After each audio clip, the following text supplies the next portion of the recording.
कल हम लोग 8वें स्कंद की बात सुन रहे थे।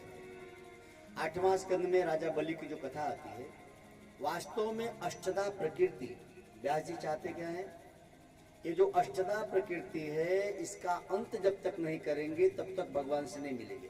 9वें स्कंद में राम जी की कथा आती है, यानी अष्टधा प्रकृति से ये सीख मिलती है कि जो संसार की वस्तुएं, ये जो अष्टधा प्रकृति है हमारे पास, इसको जब त्यागेंगे तो परमात्मा मिलेगा, इसको छोड़ देंगे तो जहां जाएंगे वहां ईश्वर नजर आएगा। नहीं तो जिंदगी भर मंदिर रह जाते हैं। कई लोगों को देखो जिंदगी भर मंदिर में पूजा करते हैं, मंदिर के पुजारी हैं, लेकिन मोह नहीं गया, अष्टधा प्रकृति से पार नहीं हुआ। अष्टधा प्रकृति से पार हो गए तो मंदिर में न जाओ तो भी कृष्ण नजर आएगा। अष्टधा प्रकृति से पार हो गए तो हर जगह आपको जित देखो तित श्याममयी है। अष्टधा प्रकृति से पार है तो मस्जिद जाओ तो भी कृष्ण नजर आए, मंदिर जाओ तो भी नजर आए, गुरुद्वारे जाओ तो भी नजर आए।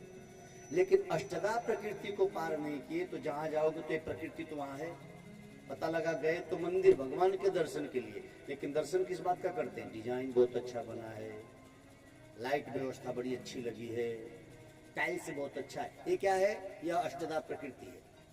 हम मंदिर गए थे, तीर्थ गए, गए थे काशी स्नान करने, लेकिन काशी जाके लोग हमने देखा, मेरा तो बाप का गांव, काशी लोग जाते तो करते क्या, सेल्फी लेना शुरू करते हैं मंदिरों के सामने। अष्टधा प्रकृति में मन रटक गया। गए थे जिसका दर्शन कर उसका दर्शन हुआ ही नहीं।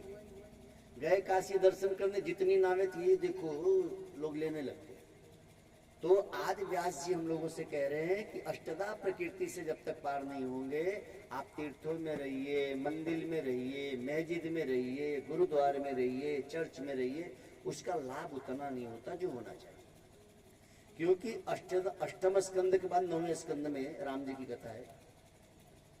राम पूर्ण ब्रह्म है, यानी पूर्ण ब्रह्म को प्राप्त करना है तो संसार में रहते हुए संसार से उपराम होइए, इसको त्यागना होगा। जब इसको त्यागेंगे तभी आपको समझ में आएगा कि ईश्वर भी है, नहीं तो संसार में रह गए थे मंदिर ठाकुर जी का दर्शन। अच्छा, आप लोग ईमानदारी से सोच लो, आप यहाँ से जब अयोध्या जाते हो, हनुमानगढ़ी गए, हनुमान जी को तो भर नजर देख भी नहीं पाए। देखे क्या, मंदिर देखे, लाइन देखे, सीढ़ी देखे, हनुमान जी को देखे कैसे थे। हमारा जीवन अष्टधा प्रकृति से शरीर है, तो जब प्रकृति पे ध्यान जाता है तो हम प्रकृति को देखने लग जाते हैं, उस समय ईश्वर दिखता ही नहीं। तो व्यास जी कह रहे हैं कि जब अष्टधा प्रकृति से अपने को अलग कर लोगे तो खाली ब्रह्म ही ब्रह्म दिखाई देगा।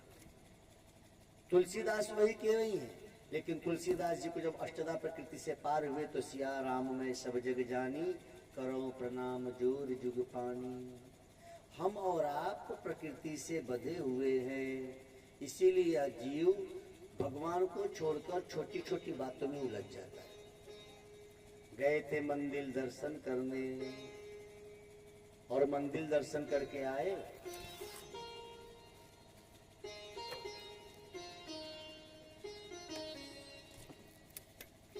गए थे दर्शन करने और दर्शन करके आए, ए बेटा एक भी ले लो, ए लड़का ये भी लो, उसको दे दीजिए, उसको दे दीजिए, उसको दे दीजिए। आप ही के घर का है नहीं? ओम नमो भगवते वासुदेवाय। तो हम इधर उधर नजर हमारी जाती है, हम अष्टधा प्रकृति में बंध जाते हैं।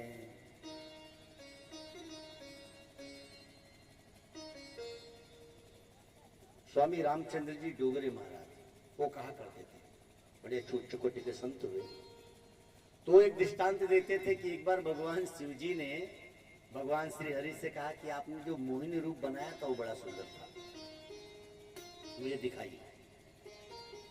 ठाकुर जी ने कहा कि मोहिनी रूप मैंने माया से बनाया था प्रभु, आप मेरा यही रूप देखो। बोले नहीं, वो बहुत अच्छा था। देखिए अष्टधा प्रकृति को कितना सुंदर दृष्टांत से समझाया जा रहा है। संत कह रहे हैं कि भगवान शिव ने कहा कि प्रभु आप मोहिनी रूप दिखाओ।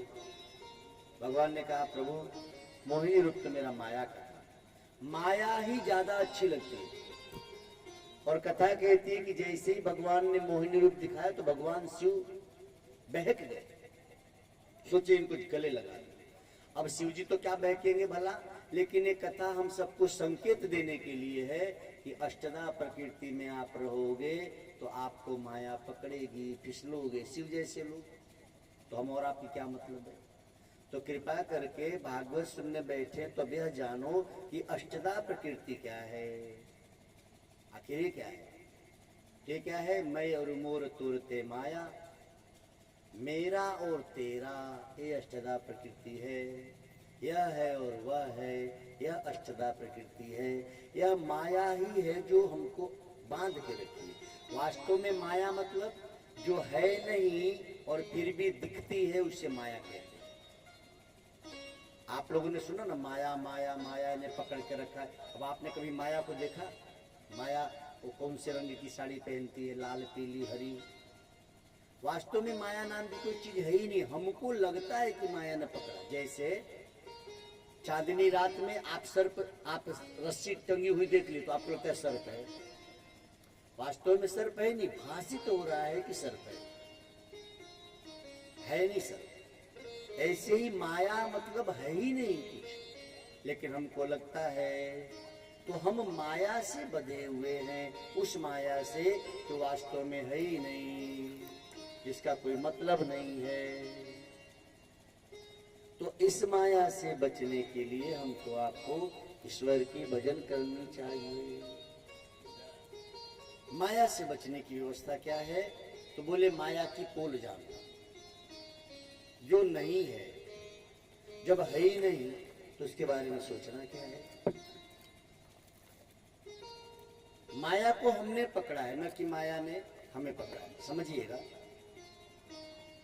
पहले के जमाने में जब बंदरों को पकड़ना होता था ना, तो सकरा मुंह की कलश या कोई बर्तन जमीन में गाड़ देते थे। अब बंदर को दिखा के उसमें चना डालते थे। बंदर ने देखा, चना डाला, बंदर आया और उसमें हाथ डाला और चना को पकड़ा मुट्ठी भर के। अब मुट्ठी भर के पकड़ा तो इतना उसका मुख छोटा है कि हाथ खुलकर तो गया, अब मुट्ठी बांधा तो निकले नहीं, उसका मुख ऐसे बनाया गया था। अब बंदर को लगता है कि मुझे अंदर किसी ने पकड़ा है। जरा देखिए, समझिए, बंदरों को पहले ऐसे पकड़े थे। अब बंदर क्या कर रहा है? खूब छटपटाता है, सब कुछ करता है, लेकिन मुट्ठी नहीं खोलता। अच्छा, मुट्ठी खोल दे तो हाथ बाहर निकल आएगा। समझ रहे बात को? पहले बंदरों को पकड़ते ऐसे ही थे, कोई पतला मुख का कलश गाड़ देते थे धरती में, बंदर को दिखा के उसमें चना डालते थे। अब बंदर आया, हाथ डाला, एक चना पकड़ा निकालने के लिए, हाथ गया तो ऐसे, लेकिन मुट्ठी बांधा तो निकले नहीं। और जब निकले नहीं तो बंदर को लगे कि मुझे अंदर किसी ने मेरा हाथ पकड़ लिया है। अब अंदर कुछ है? कुछ भी नहीं भाई। कलश तो जड़ है, तो जड़ चेतन को कैसे पकड़ सकता है? यह आत्मा चेतन है और माया जड़ है, तो माया आत्मा को कैसे जगड़ सकती है? लेकिन उस बंदर को लग रहा है कि मेरा हाथ किसी ने पकड़ा है। अब बंदर खुद चिल्लाए, लेकिन मुट्ठी न खोले। अच्छा, मुट्ठी खोल दे तो हाथ निकल जाए। ऐसे ही हम और आप भी हैं। माया ने हमको नहीं पकड़ा है, हमने माया को पकड़ लिया है और हमको लगता है माया ने पकड़ा है। आप जब चाहो तब छोड़ दो, बंदर जब चाहे तब चना छोड़े तो हाथ बाहर आ जाए। ऐसे आप और हम ही हैं। जैसे ही हम मैं और मोर तोर की माया छोड़ते हैं, जैसे मेरापन तेरापन छोड़ते हैं, हम पार हो जाते हैं। कबीर जी कहते हैं, माया महा ठगनी हम जाने। माया बहुत ठगती है। कबीर जी कहते हैं कि माया इतनी ठगनी है कि भगवान विष्णु, भगवान शिव, ब्रह्मा सब माया में है। आप कहोगे कैसे महाराज? ये हमारे रूप बनाए हुए हैं। यदि ज्ञान हो गया तो ब्रह्मा, विष्णु, शिव और गुरु सब एक हो गए, हो गई माया से पार। अष्टदा प्रकृति से पार हुई तो माया महा ठगनी हम जानी। त्रिगुण फांस लिए कर डाले, डोले बोले मधुरी वाणी। माया महाठगनी हम जाना। माया से पार होने के लिए सबसे पहले अष्टधा प्रकृति, तू और मैं, मेरा और तेरा, यह और वह, इससे पार होइए। अब ये समझिए कि हमने माया को पकड़ा, यानी है नहीं, लेकिन हमको लगता है कि हमने पकड़, हमारा हाथ किसी ने पकड़ा, जैसे बंदर को लग रहा था। अब इसी दुनिया में से जिसको ये बात समझ में आती है, वह परिवार का मोह छोड़ देता है तो बाबा जी हो गया। आपके हमारे दुनिया से नहीं, बाबा जी लोग से थोड़ी टपकते हैं, वो भी किसी के घर जन्म लेते हैं, लेकिन उनको पूर्व जन्म का ज्ञान होता है और गुरु की कृपा मिल जाती है, तो उनको लगता है कि भैया ये माया है, वास्तव में है नहीं, लेकिन लग रहा है, तो जो है ही नहीं उसको क्या सोचना है, चलो भैया छोड़ दो, और हम छोड़ देते हैं। एक बार सुदामा जी की कथा आती है कि सुदामा जी ने भगवान कृष्ण से कहा कि मुझे माया दिखाओ। कन्हैया ने कहा कि मुझे ही देख, मेरी माया के चक्कर में मत पड़। बोले नहीं प्रभु, आपको तो बहुत दिनों से देख रहा हूं, माया दिखा दो। तो बोले एक काम करो, चलो स्नान करने चलते। गोमती नदी में ले गए स्नान करने के लिए भगवान। अब कथा कहती है कि गोमती नदी में ले गए कन्हैया, तो कहे कि पहले मैं स्नान करता हूँ फिर तुम करना। भरोसा नहीं है काशी का, कौन कपड़ा लेके भाग जाए। हाँ, काशी में ऐसे होता है। पता लगा, कहा कि जाओ हम देख रहे हैं, और तुम गए नहाने तो देख ही दिया, फिर कभी नहीं दिखेगा आपको। तो जब कन्हैया स्नान करके आए तो बोले सुदामा तुम जाओ स्नान करने। सुदामा गए नहाने। अरे बोले क्या कमर भर पानी में नहा जा, अंदर जा डुबकी लगा बढ़िया से। आओ महाराज, तुमको तो माया दिखानी थी। जैसे डुबकी लगाए तो सुदामा बह गए। अब माया शुरू भगवान की। सुदामा को लगा कि हम तो बह रहे हैं, बहते बहते दूसरे राज्य को गए। किनारे लगे तो एक हाथी खड़ी थी माला लेके। हाथी ने इनके गले में माला पहनाया, लगे ढोल नगाड़े बजने। सुदामा ने कहा भैया ये क्या है? तो नगर के लोगों ने कहा कि हमारा राजा मर गया है। तो जब हमारा राजा मर जाता है तो हम लोग इसी नदी किनारे आते हैं, और जिसके गले में हाथी माला डाल देती वही हमारा राजा। अब देखिए, सुदामा को ये पता है कि हम स्नान करने आए थे, कन्हैया के साथ हम बह गए, लेकिन सोच रहे हैं कि मुफ्त में राजा बन गया, अब क्या चाहिए। ये माया है। कहाँ कृष्ण के संग थे, अब राजा बन के मजा लेने लगे, अब क्या पूछना है, राज्य चलाने लगे। 2, 4, 5 साल, 10 साल, 20 साल बीता, बेटे बेटी हुए। फिर एक दिन इनकी पत्नी मर गई, लगे रोने, हाय रे हाय तेरे बिना भी क्या जीना, तू चली गई। लगे रोने, तो गांव वालों ने कहा कि ज्यादा रोने की जरूरत नहीं है। बोले क्यों? बोले हमारे नगर का नियम है, पत्नी मरती है तो उसके पति को भी साथ में जला दिया जाता है। अब तो इनको हुआ कि अच्छा मुसीबत में फंसे भैया हो। अब चिता की तैयारी हुई पत्नी की, इनको कहा गया चलो, अभी तक तो राजा बने थे तो बड़ा मजा था, अब तो जलने वाली बात आई। तो इन्होंने कहा तो भैया थोड़ा स्नान करके प्रभु का ध्यान कर ले, तब अब तो मरना तो ही है। अब कई वर्ष बीत गए थे, और जैसे ही नदी में उतरे, डुबकी लगाए, और जब बाहर निकले तो भगवान कन्हैया अपने बाल संवार रहे थे। अब इनको इनका माया खत्म हुआ कन्हैया का, देखिए कि कान्हा जी अभी भी वैसे ही बैठे और मेरे कपड़े वहीं पड़े हुए। हे भगवान, इतने वर्षों तक मैं माया में था। खूब रो रहे थे। कन्हैया ने कहा क्या हुआ? बोले यही तुम्हारी माया है। बोले यही तो कहे थे कि मत देखना चाहो, देख लिए माया। कई बरस तक रहे राजा बन के, बेटा बेटी हुए, पत्नी मरी, खूब रोए, अब देख लो। तो देखने को माया है, लेकिन वास्तव में है नहीं। समझ गया? जैसे आप सपने में सोते हो, अष्टधा प्रकृति देखो, आप सो गए। अब जब आप सो जाते हैं तो सपने में आपको लगता है कि भाई हम कहीं जा रहे हैं, बातें कर रहे हैं, मेरा कुछ खो गया, तो आप रोने लगते हैं, कुछ मिल गया तो हंसते लगते हैं। लेकिन उस समय कुछ सच में होता नहीं है। उस समय यदि आपको पता लग जाए कि ये सपना है तो आप रोओगे, कुछ खो जाएगा तो नहीं, लेकिन आप रोते हो क्योंकि आपको पता नहीं है कि सपना है। अच्छा, जानकारी हो जाए तो यही जान जाते हैं जो वो दुनिया के सुख दुख से परे हो जाते हैं। हम नहीं जानते हैं तो दुनिया है तो सपना, लेकिन जैसे सपने को आप सपना नहीं जानते हैं तो सपने में कोई मारा चोट लगी रो रहे हो, जबकि वास्तव में सपने में मारा तो चोट लगी कहाँ। मारना भी गलत है, चोट लगना भी, सब झूठे ही झूठे, लेकिन रोते हैं। ये बात समझ में आ जाती है जागृत अवस्था में, जिनको वो समझ जाते हैं कि बेटा बेटी पति पत्नी जन्मे ये भी झूठ है, और मर गए ये भी झूठ है, वास्तव में हम जन्मे हैं, हम जी रहे हैं, ये भी झूठ है। ये ज्ञान हो जाए तो भागवत की बात पूरी हो जाएगी। आपको लगता है मेरा पति मेरी पत्नी मेरा बेटा मेरी बेटी है चला गया, अरे भैया ये सब सपना है। सपने हो ही भिखार में पूरंक नाक पति हो, जागे हानि न लाभ किछ जिम प्रपंच जिय जो। वास्तव में कुछ सच में है ही नहीं। जैसे रात का सपना टूटा तो आपको लगा कि हाय रे हम तो खाट पे हैं, वैसे संसार का जब सपना टूटेगा तो आप भी अपने धाम में रहोगे। है सपना ही, ये सब सपना है। आप सपने में देख रहे हो कि हम स्त्री हैं पुरुष हैं, हम टंडौली के हैं आजमगढ़ से आए, ये सब सपना है। आपको सपने में लग रहा है कि हम सास बन गए, हम बहू बने थे, हम बूढ़े हो गए, हम बच्चे। नहीं, कुछ भी सच नहीं है, ये सब माया है।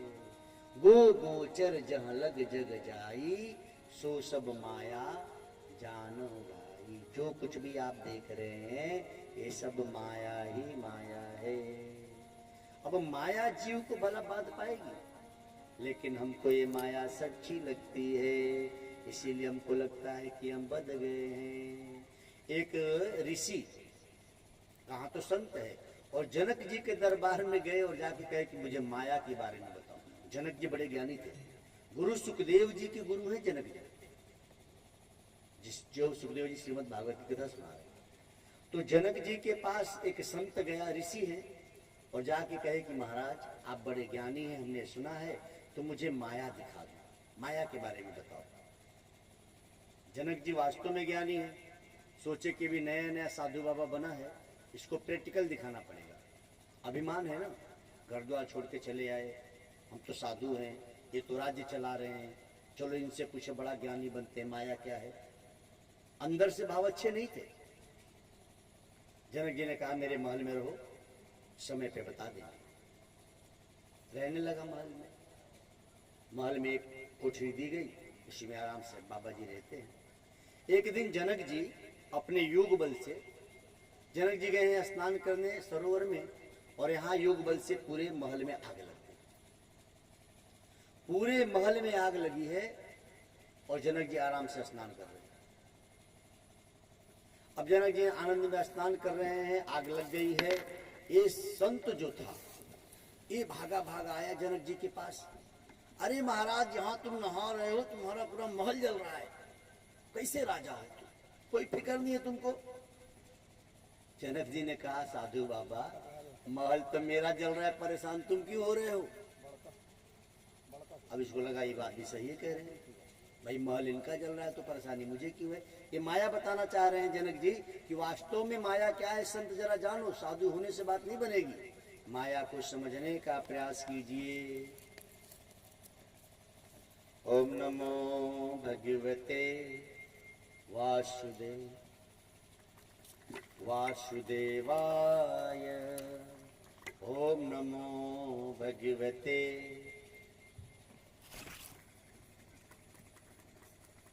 वासुदेवाय।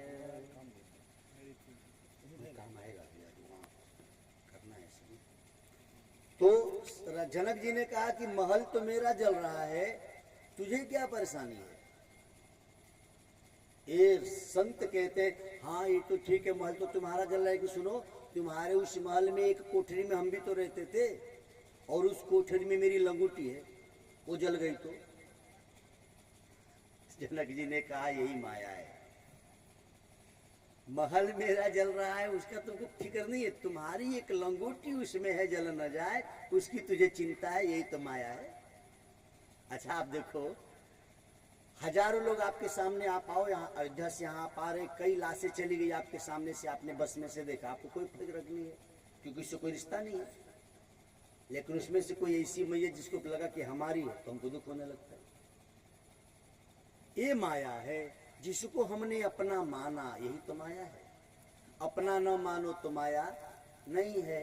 तो यहाँ व्यास जी कह रहे हैं कि वास्तव में माया क्या है, तो जो मान बैठे हम, ये मान्यता हटा दो तो माया नहीं रहेगी। यानी बेटा भी माया है और बेटी भी माया है, बेटा बहू का है, बिटिया दामाद जी की है, तुम्हारा तो बस ठाकुर जी हैं। लेकिन तुम मान बैठे बेटा बड़ा होगा, बहू रानी लाएगा, बहू रानी आएगी, ठंडा तेल लाएगी, हाँ सिर को दबाएगी, क्या पता गला ही दबा दे। हाँ वो जमाने गए जब बहू में पैर दबाती थी।